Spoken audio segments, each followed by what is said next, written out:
오늘 말씀은 이제 제목을 들을 귀 그러는데요. 오늘 본문을 말씀하신 그 내용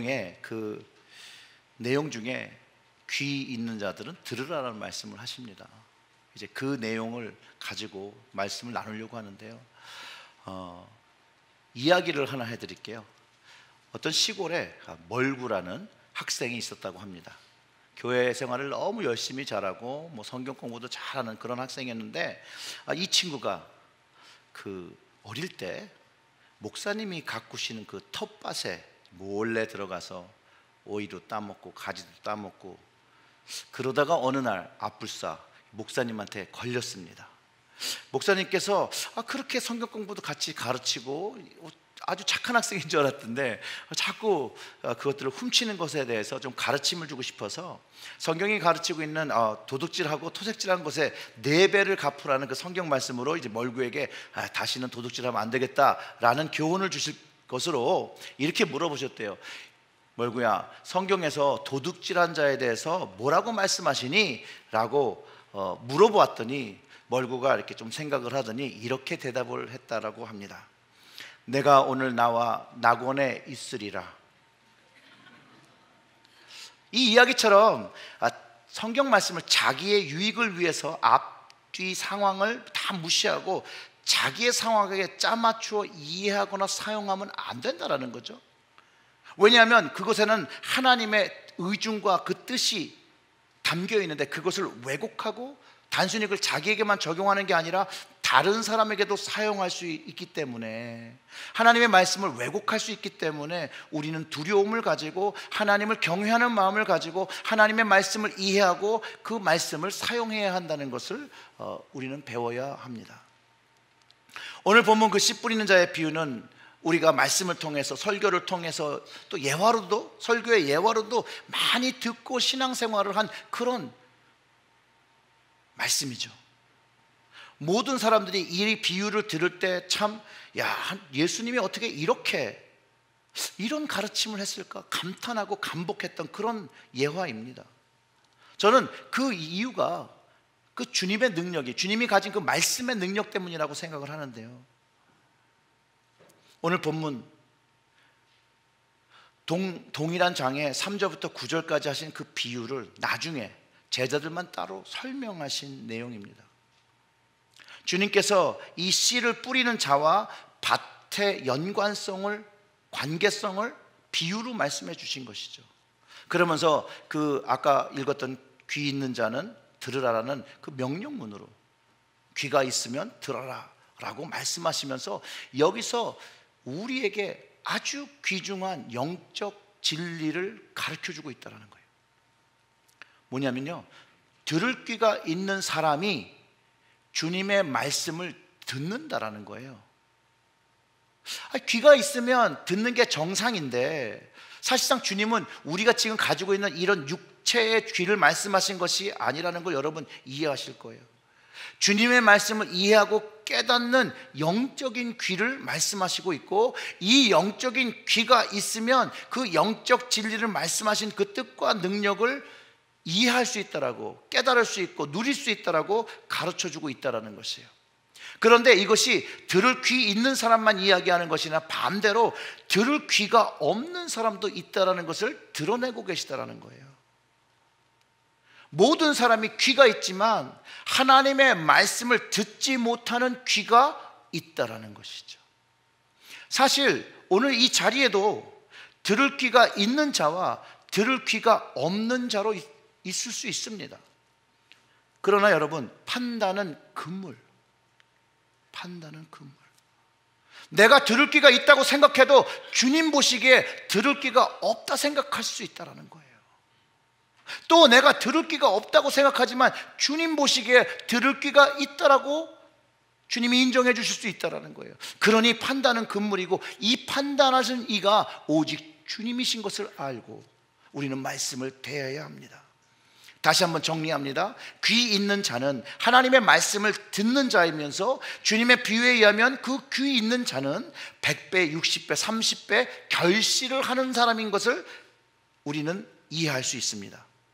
이해가 되시죠? 이 들을 귀가 있는 사람의 마음은 하나님의 말씀을 듣고 그 말씀의 능력이 100배, 60배, 30배의 능력과 결실을 경험한다라는 것이에요. 그래서 주님은 귀 있는 사람이 들으라고 말씀하신 거예요. 그런데 오늘 본문 속에 예수님의 제자들이 이 비유를 듣던 그 순간에 그 정확한 의미를 깨닫지 못했다라고 생각합니다. 왜냐하면 정확히 깨달았다면 주님이 그 나중에 이걸 또 설명하지 않으셨겠죠. 그리고 나중에 주님의 설명을 듣고 보니 이것이 하나님의 말씀에 대한 이야기고 하나님의 말씀을 받는 사람의 이야기인 것을 이해하게 됩니다. 그래서 들을 귀가 있는, 즉 하나님의 말씀을 받는 사람들의 마음을 땅으로 표현하고 있다는 것을 이해하게 됩니다. 예수님은 사람의 마음을 각종 땅의 모습으로 길가 같은 마음, 돌밭 같은 마음, 가시 떨기로 덮인 마음, 그리고 또 좋은 마음으로 네 가지를 들어서 설명하십니다. 그 첫 번째가 그거죠. 들을 귀가 없는 사람은 길가 같은 마음을 가진 사람이라는 거예요. 이 사람은 주님이 들으라고 하신 말씀을 듣는 것처럼 외형적으로는 보이긴 하나 실제로 이것을, 이 하나님의 말씀을 자신의 말씀으로 듣지 못하는 사람이라는 것이죠. 그리고 주님께서 이 설명을 19절에서 하셨는데, 아무나 천국 말씀을 듣고 깨닫지 못할 때는 악한 자가 와서 그 마음에 뿌려진 것을 빼앗나니 이는 곧 길가에 뿌려진 자요.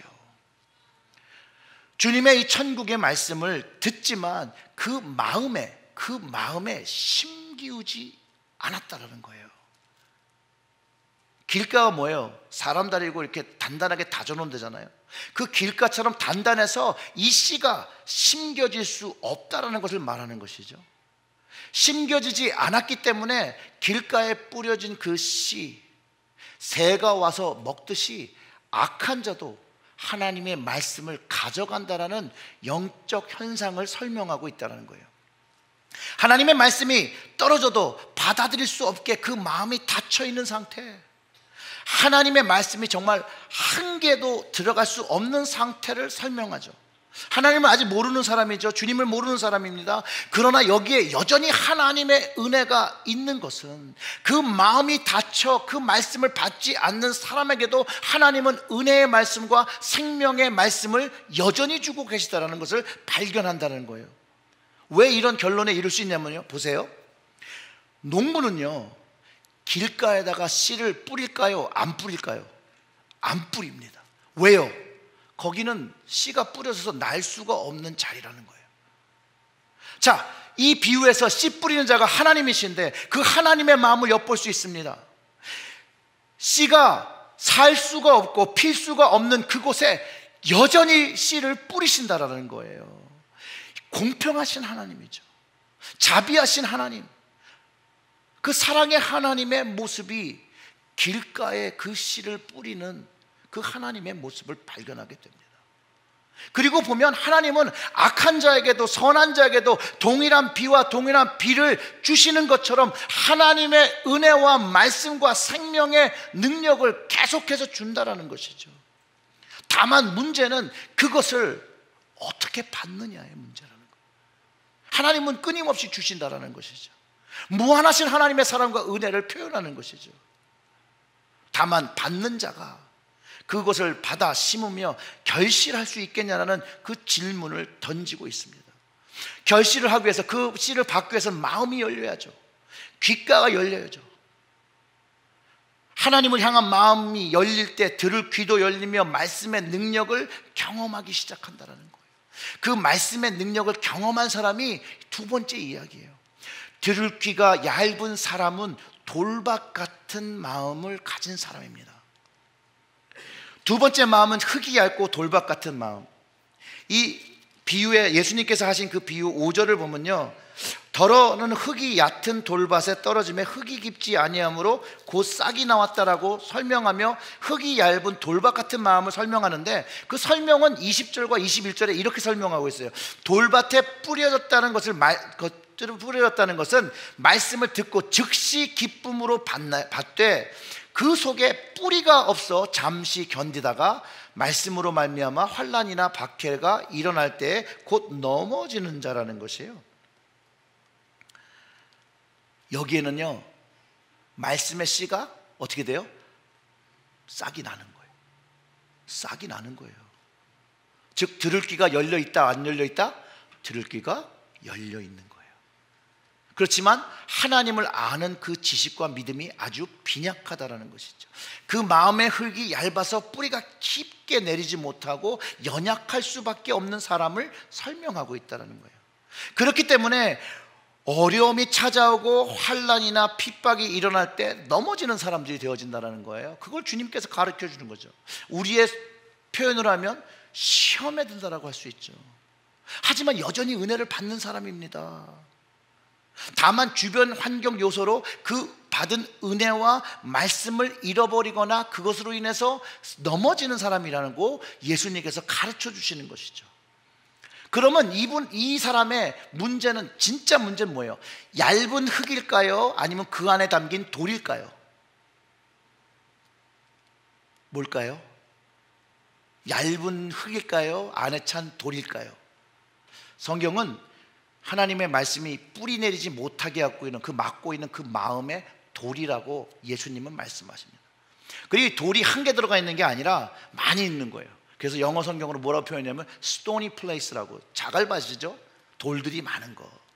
하나님의 말씀이 잘 뿌리를 내리지 못하고 잘 성장하지 못하고 방해하는 이 마음속에 찬 돌들, 도대체 이 돌들이 뭘까요, 여러분? 여러분들 뭐라고 생각하십니까? 마음에 이런 돌들이 있어서 하나님의 말씀이 내 인생에 뿌리 내리지 못하게 있는데, 그럼 그 돌들이 뭐냐는 거죠. 돌들이. 저는 하나님의 말씀을 심기우지 못하게 하는 모든 것의 정체는 첫 번째, 상처일 수 있고 우리의 죄입니다. 마음의 상처가 깊이 있어 박힌 돌과 같이 하나님의 말씀이 들어올 때 자리를, 그 뿌리를 못 내리게 하는 것이 바로 상처의 돌이라고 말할 수 있죠. 물론 그 마음이 하나님의 은혜를 사모합니다. 하나님의 말씀을 사모합니다. 그러나 그 상처에 있는 돌들로 인해서 그것이 해결되지 않으면 여전히 하나님의 말씀이 뿌리 내리지 못하고 시험이 올 때 넘어지는 인생이 되어진다라고 주님께서 가르쳐 주시는 것이죠. 근데 한번 이렇게 생각해 보세요. 마음에 돌들을 가지고 살면 얼마나 아픔을 느끼며 살아가겠어요. 그렇죠? 제가 참고로 쓸개가 없습니다. 여러분, 쓸개에 돌이 차도 얼마나 아프신 줄 아십니까? 애를 낳는 아픔이라고, 애를 낳아보시고 쓸개, 그 골스톤의 그 어택을 당하신 분이 그렇게 얘기를 합니다. 그런데 그것이 조그마한 쓸개에도 돌이 있어서 그렇게 큰 아픔을 주는데, 우리의 마음속에 그 돌들이 있다면 그것이 우리를 얼마나 아프게 하겠냐는 거예요. 이런 돌들은 나의 자존감을 낮춥니다. 이런 돌들은 생각만 해도 막 분이 나게 하고 열받게 하고 그런다는 것이죠. 정말로 이거를 해결하고 싶고 파내고 싶고 하는데 안 파지는 것들이 있다는 거예요. 이런 건 대부분 상처의 돌들이에요. 하나님의 말씀을 듣는데도 이것이 치유되지 않음을 경험하며 좌절하게 되는 그런 돌들이 있다는 거예요. 다만 이 돌들이 나만 괴롭히는 것이 아니라 이 상처 때문에 내 주위에 있는 사람도 힘들게 한다는 거예요. 어렵게 한다는 거예요. 특별히 가족들을 어렵게 하죠. 그럼 이 상처의 돌들을 어떻게 해야 될까요? 어떻게?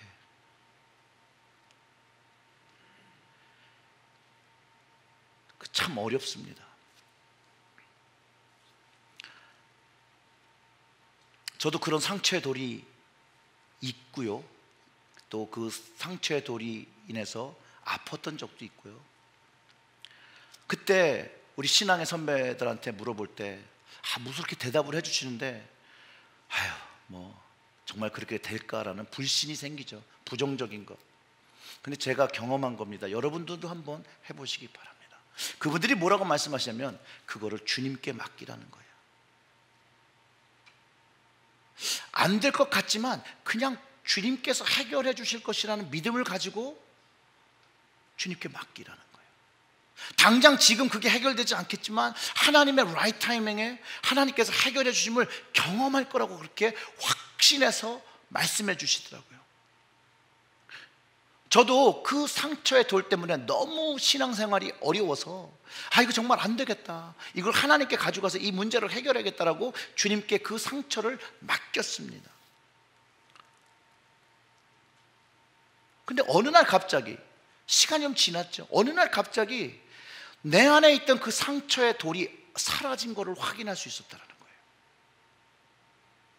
그리고 도대체 왜 그런 걸로 내가 아파했지? 라고 할 정도로 그 상처의 기억이 사라져버린, 치유함을 받은 그런 상태가 되었다라는 거예요.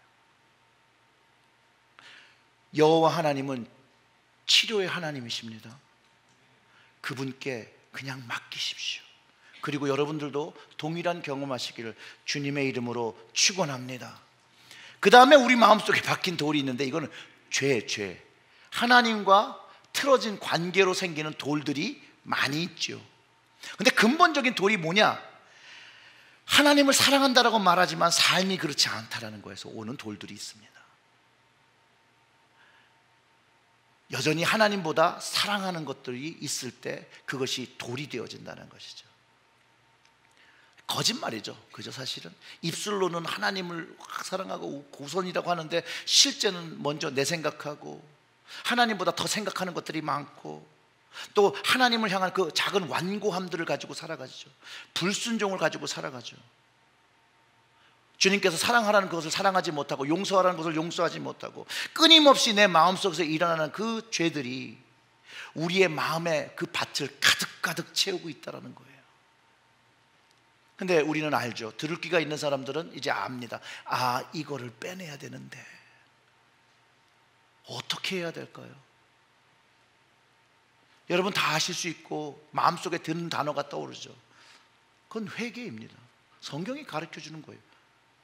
마음의 밭을 일구려면, 밭을 일구는 것처럼 밭에도 이 밭을 만들려면, 경작하려면 곡괭이나 삽 같은 걸로 파내고 돌을 파내야 되는 것처럼 우리 마음속에 있는 그 돌들, 먼저 그 돌들을 깨닫고 인식하고 그거를 빼내려는 마음을 갖는 것, 여러분 이게 바로 하나님의 은혜예요. 바로 그게 하나님이에요. 내 마음속에 이게 돌들이 사라졌으면, 없어졌으면 그 바람을 가지는 것이, 그것이 현재 하나님의 말씀의 씨가 뿌리를 살짝 내리고 있다는 거예요. 그 하나님의 말씀의 씨가 뿌리를 내리고 있기 때문에 죄를 깨닫는 거고요, 이 돌들이 하나님의 뜻을 거스르고 있다는 것을, 마음의 부담감을 느끼는 것이 바로 그 조금, 그 뿌리를 내린, 그 얕은 그 돌밭에 있는 그 뿌리를 내린 것 때문에 하나님의 뜻을 알고 하나님의 은혜를 하는 것이라는 거예요. 그리고 이것을 죄로 고백하고 죄를 끊어내기 위해서 살려고 바꾸는 것, 밭을 가는 것, 바로 그게 회개의 삶이라는 것이죠. 이 끊임없는 입술의 고백이 이 연장을 사용하여 회개의 일들을 벌이는 것이고, 그 끊임없는 입술의 고백이 결국은 열매 맺을 수 있는 토양을 만든다라는 것이에요. 그 후에 하나님의 말씀이 떨어지면 그때는 열매 맺게 되는 것이라고, 회개에 합당한 열매를 맺는 것이라고 주님께서 가르쳐 주신다라는 거예요. 이제 세 번째로는요, 들을 귀가 있어요. 들을 귀는 있지만 결실하지 못하는 사람은 가시떨기 속에 갇힌 마음을 가진 사람입니다. 가시떨기 속에 갇힌 마음. 가시떨기에 뿌렸던 말은, 땅은요 말씀을 심기에 괜찮다는 거예요. 여러분, 토양이 좋다라는 거예요. 들을 귀가 있다라는 것이에요. 다만 외적 환경이 현재 문제라는 거예요. 외적 환경이 그 마음에 부정적인 영향과 결과를 맺고 있다라는 것이에요. 땅을 가로막고 있어서 열매가 자랄 수 없다라는 것을, 그 상황을 설명하는 것이죠. 22절의 말씀이 가시떨기에 뿌려졌다는 것은 말씀을 들으나 세상의 염려와 재물의 유혹에 말씀이 막혀 결실하지 못하는 자라고 가르쳐주고 계시다는 거예요. 자, 말씀을 받았습니다. 말씀을 듣고 자라날 수 있는 토양이 있습니다. 말씀이 싹이 나고 줄기를 나고 하는데 더 자라야 열매를 맺는데 막고 있는 것이 있다라는 것이에요. 세상의 염려와 재리의 유혹이 하나님의 말씀을 막아 결실하지 못하게 한다라고 예수님이 가르쳐 주시죠. 세상의 염려, 믿는 자로 살아갈 때 겪는 두려움일 수 있습니다. 믿는 자로 살 때 세상 속에서 불이익을 당하는 시대에 더욱더 움츠러들 수 있죠. 사실 우리가 살아가는 세대가 그럴 수 있습니다.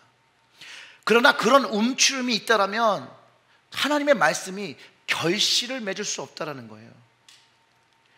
그 세상의 염려와 세상의 유혹과 재리의 유혹이 믿는 자의 성장을 막고 있다는 것을 우리가 이해하고 깨닫고, 그리고 그것을 없앨 수 있는, 해결할 수 있는 것들을 선택해야 된다는 것을 가르쳐 주죠. 그럴 때 예수님이 제자들에게 하신 말씀이 있어요. 마태복음 6장 24절에 이렇게 말씀하십니다. 한 사람이 두 주인을 섬기지 못할 것이니 혹은 이를 미워하고 저를 사랑하거나 혹 이를 중히 여기고 저를 경히 여김이라. 너희가 하나님과 재물을 겸하여 섬기지 못하느니라. 결국은 오늘 비유를 통해서 말하는 주님의 말씀은 너희가 하나님과 세상과 재물을 겸하여 섬기지 못한다는 말씀을 다른 방법으로 다른 곳에서 말씀하신 것이죠. 그렇기 때문에 이 세상의 염려와 재물의 유혹을 어떻게 해요? 걷어내야 된다는 거예요. 걷어내는 것, 걷어내고 하나님과 나의 관계 속에서 성장할 수 있는 좋은 적합한 환경을 만들어내는 것이라고 말하고 있다는 것이에요. 하늘의 하나님을 바라보고 하나님께서 주시는 그것이 말씀의 씨가 섬기고 그것이 잘 자랄 수 있도록 비와 햇빛이 필요한 것처럼 그 비와 햇빛을 가로막고 있는 것들을 사그리 뜯어내야 한다는 것을 얘기하는 것이죠. 그 말씀의 씨가 자라서 결실할 수 있도록 우리의 마음과 삶이 하나님께 활짝 열려 있을 때 하나님의 것이 다 우리에게 주어지며 주님이 바라시는 그 열매들을 맺는다라는 거예요. 여러분, 농부가요 땅에서 나는 귀한 열매를 바라면서 찾는 것이요, 하늘을 보며 이른 비와 늦은 비, 그 토양에 필요한 것들을, 그 기후를 기다리는 것처럼 우리의 마음에 하나님의 말씀을 심고 하늘의 것을 받기 위해서, 그 씨가 잘 자라기 위해서 우리가 막은 것과 덮은 것을 걷어내고 하늘을 바라보며 하나님께서 주시는 성령의 이른 비와 늦은 비를 받아야 한다는 것이에요.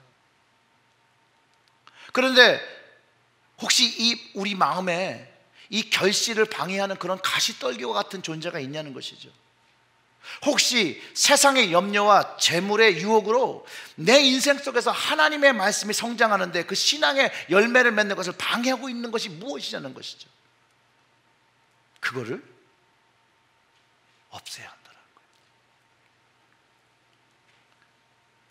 예수님이 어떤 부자 청년을 만난 적이 있습니다.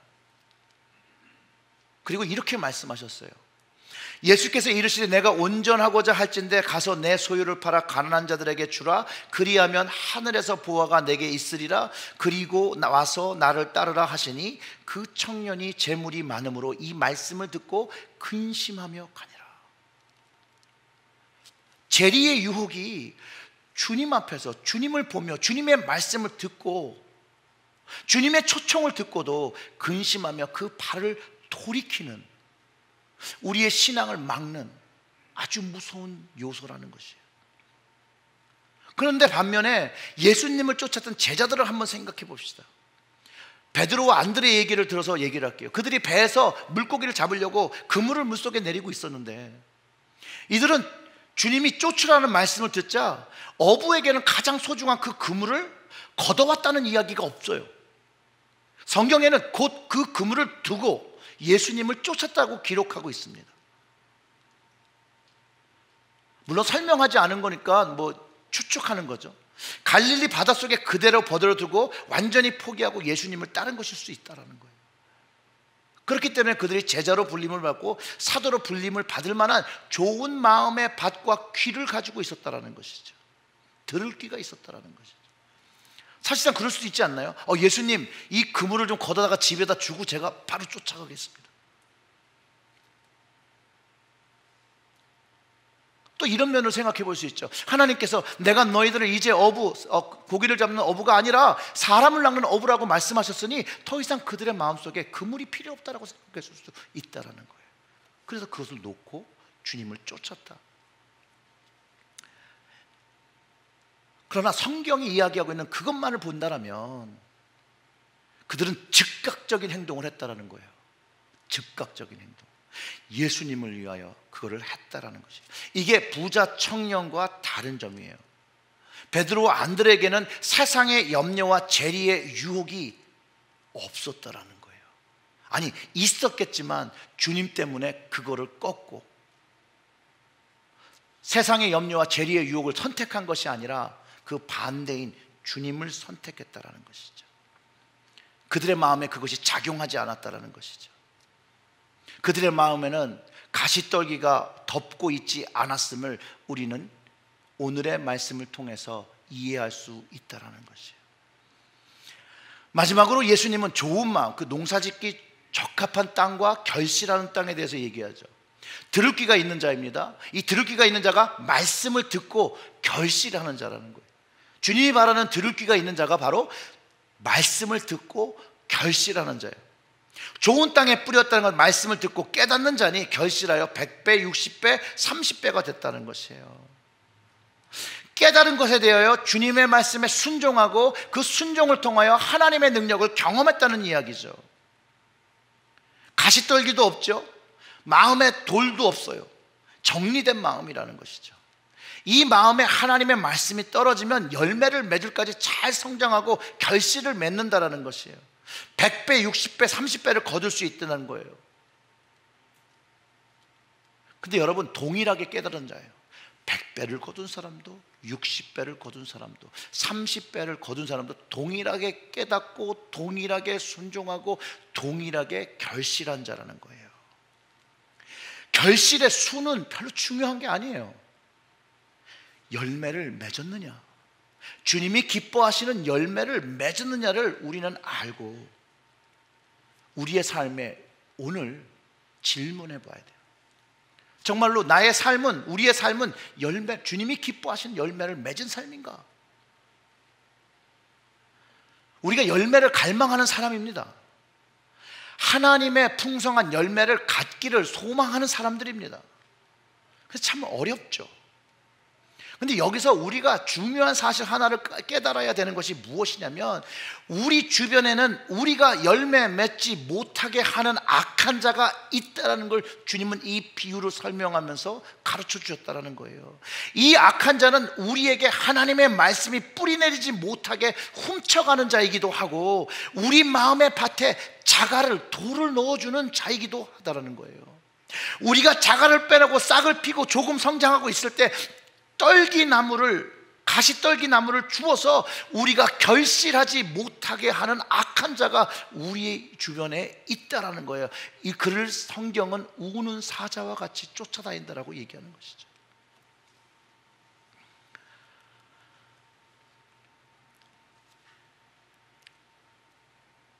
여러분, 제가 이야기 하나를 해드릴 테니까 이거 잘 기억해 보세요. 잔잔한 호수예요. 평화롭게 잉어들이 이렇게 살았다고 합니다. 근데 어느 날 거기에 메기가 하나 들어왔대요. 어떻게 됐을까요? 잉어가 난리 나겠죠? 살아남으려고 막 안간 힘을 쓰면서 도망 다녔어야 될 거예요. 여러분, 혹시 이런 말을 들어보신 적이 있습니까? 어쭈구리? 어쭈구리? 이런 말 못 들어보셨어요?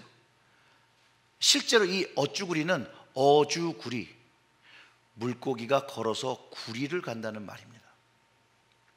어떤 이야기냐면, 그 연못 속에 이 잉어 안에 이 메기가 들어가니까 막 잉어가 막 도망 다니는데 도망 다녀도 도망 다닐 수가 없는 거예요. 그래서 물고기로서 초능력을 발휘한다는 내용입니다. 연못을 튀어나와서 사람처럼 걸어서 구리라 도망갔다는 그런 이야기예요. 그래서 그 도망가는 물고기를 보며 쫓아가던 농부가 그 물고기 보면서 이렇게 하는 거라죠. 어주구리. 그게 말이 바뀌어서 어쭈구리 이렇게 된 거예요. 기가 막힌 일이 일어날 때 우리가 그러잖아요. 이 맥이란 놈 때문에 이 초능력은 아니고 초인적인이 아니 초어적인 그 능력을 발휘했던 인 것처럼 혹시 저와 여러분들이 매기 같은 이 사단 때문에 생명의 근원된 그 주님 안에 있어야 하는데 그 생명의 근원된 주님으로부터 이 사단이라는 이 악한 자 때문에 멀리 도망가고 있지는 않은지 우리의 모습을 좀 돌아봐야 한다는 것이에요. 하나님의 말씀이 열매 맺지 못하는 삶이라는 것이죠.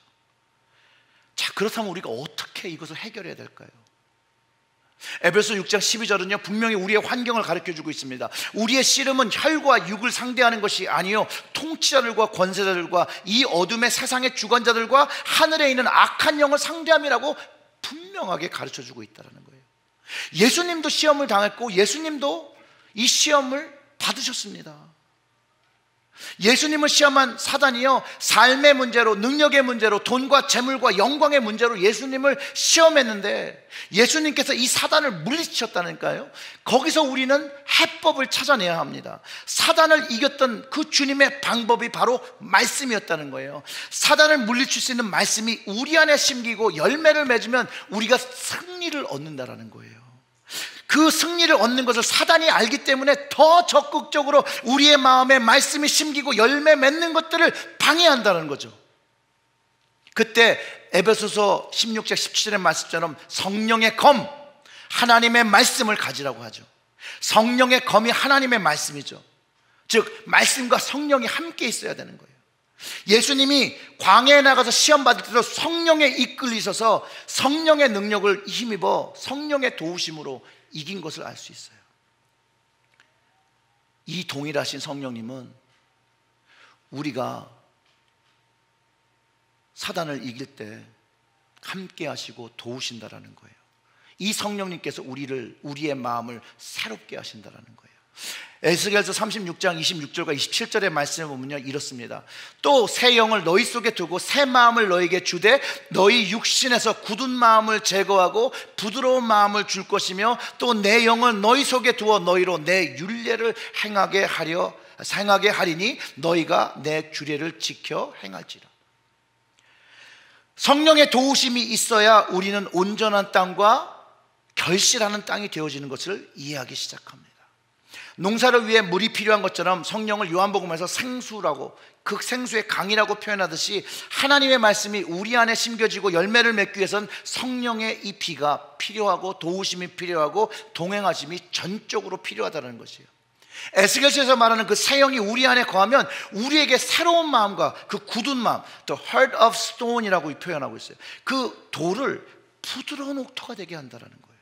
좋은 땅이 되게 한다는 거예요. 그래서 우리는 성령을 구해야 하는 거예요. 농부가 결실을 위해서 이른 비와 늦은 비를 구하듯이 우리도 마음에 그 말씀을 두고 결실하기 위해서는 성령을 구해야 한다는 거예요. 들을 귀가 있는 자는 성령을 구하며 기도하며 말씀을 품는 자입니다. 다시 정리하면 이렇습니다. 주님의 말씀을 기억하며 들을 귀가 있는 자로서 결실하는 그리스도인들이 되기 위해서 성령을 구해야 된다는 거예요. 그것을 위해서 우리의 삶 속에서 실천을 해야 되는데 그것이 첫째로 이겁니다. 하나님의 말씀, 성경을 매일 읽으셔야 한다는 거예요. 성령을 의지하면서 이 말씀을 읽어야 되는 것이에요.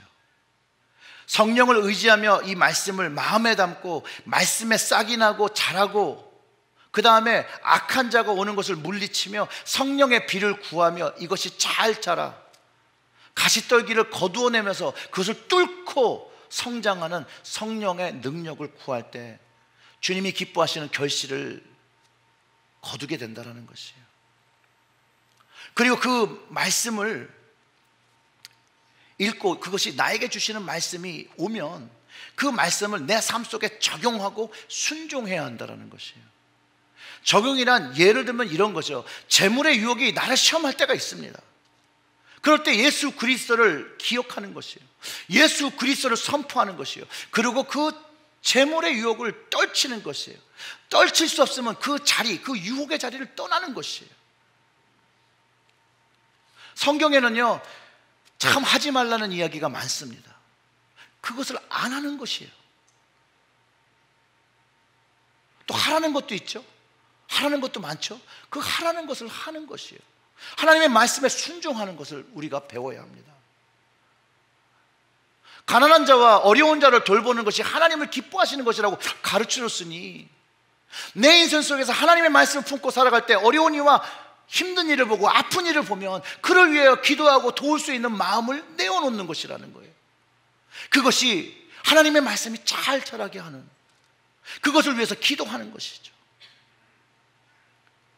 주님 말씀에도 서로가 사랑하기 위해서, 형제가 협력하기 위해서 서로 욕하지 말라고 가르쳐 주잖아요. 그럼 욕하지 말아야 되는 거예요. 또 후욕하는 사람, 뒷말하는 사람을 만나면 피하거나 듣기 싫다라고 의사를 밝히는 것, 그것이 말씀을 적용하며 살아가는 것이에요. 말씀을 적용하며 살아가는 것은 좋은 게 좋은 거로 살아가는 것이 아닙니다. 그게 어려울 수 있죠. 하지만 여전히 이것이 하나님의 진리의 말씀이기 때문에 해내야 한다는 것이에요. 그걸 못하면 세상의 염려로 다시 움츠러들게 되는 것이죠. 말씀을 적용하며 살아가는 거예요. 말씀을 품고 살아가는 것이에요. 사랑하는 성도 여러분, 우리에게는요 하나님의 그 말씀의 씨가 많아요. 여러분 얼마큼 많은 줄 아세요? 여러분 성경책 어디 있습니까? 성경책 한번 들어보세요. 요즘 전화기 시대라서 그만큼 많은 거예요. 그리고 요즘은 웬만한 전화기에는 다 성경이 들어가 있잖아요. 애플리케이션이 얼마나 좋아서 아침만 일어나도 오늘의 말씀 그리고 탁탁 뜨잖아요. 그 말씀을 가지고 살아갈 수 있게 살아야 된다는 거죠. 그런데 여러분 한번 이렇게 상상해 보십시오. 상상해 보십시오. 이 하나님의 모든 말씀이 우리의 마음속에 담긴다면 얼마나 풍성한 하나님의 은혜와 하나님의 능력으로 살아갈 수 있겠습니까? 하나님의 말씀은 진리이시다. 하나님의 말씀은 능력이시고, 하나님의 말씀은 구체적으로 살아서 운동력을 가져 우리의 골수를 쪼개며 우리를 변화시키는 그런 말씀인데, 그 말씀이 담겨 있다면 얼마나 많은 하나님의 은혜를 경험할 수 있겠어요. 여러분 상상만 해도 짜릿하지 않습니까? 바로 들을 귀가 있는 사람의 축복입니다. 사랑하는 성도 여러분, 하나님께서 주시는 그 말씀을 받아 결실하는 성숙한 들을 귀를 가지시고 살아 역사하시는 삼위일체 되신 하나님과 동행하시는 그리스도인 되시기를 주님의 이름으로 축원합니다.